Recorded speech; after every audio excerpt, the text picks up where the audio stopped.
Hi mga mi! For today's video ay mag-unboxing tayo ng mga parcel ko from TikTok. So, ngayong araw na ito mga mi, dumating na ang parcel ko na mga in-order ko, mga gamit ni baby ko at magagamit niya araw-araw.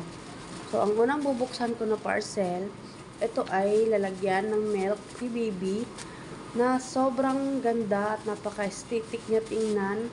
So, ayan guys, safe na safe yung gatas ni baby dito kasi napaka-secured niya. Tapos, ano na siya guys, ayan.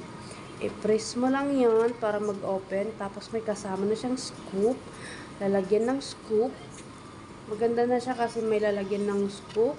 Pagkatapos mag-scoop ng milk ni baby, may paglalagyan ka ng scoop niya para hindi siya maghalo sa milk ni baby.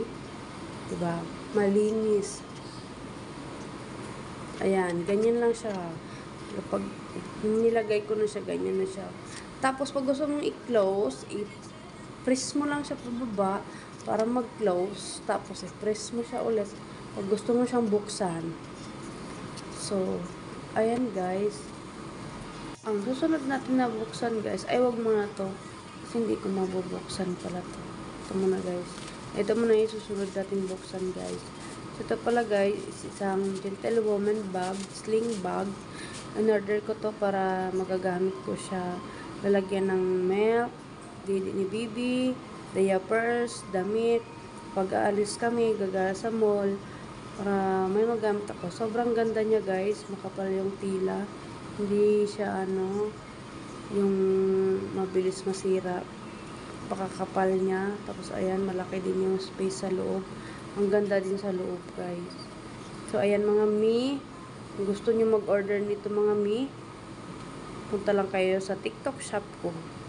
Tapos, so ito na nga ang susunod natin. Kukuha na tayong gunting para mabubuksan na natin yung susunod. Ayan, alam niyo na guys kung ano to. Ayan mga mi. So, umorder nga pala ako ng isang roll ng wall sticker para i-didikit ko sa aming pinto na sira-sira niya. So, ito na yung last natin na bubuksan guys. Umorder nga pala ako ng diaper ni baby sa TikTok. Ayan, sobrang ganda ng Painbows na diaper. Sa lahat ng na-order ko na diaper sa TikTok, ito yung pinakamaganda na nabili ko. Sobrang sulit ng quality niya. Tapos, hindi siya nagli-leak. Pag kahit napuno na yung diaper na yan, hindi siya nagli-leak guys. Di katulad sa iba. Sobrang nipis. Nagli-leak pa siya. Ito guys, sobrang sulit nito. Kaya mga mi, kung gusto niyo nang mag-order ng mga gamit na katulad dito ng order ko, punta lang kayo sa TikTok shop ko. Ilalagay ko yung link sa caption. So, yun lang guys. Maraming salamat po. Bye-bye!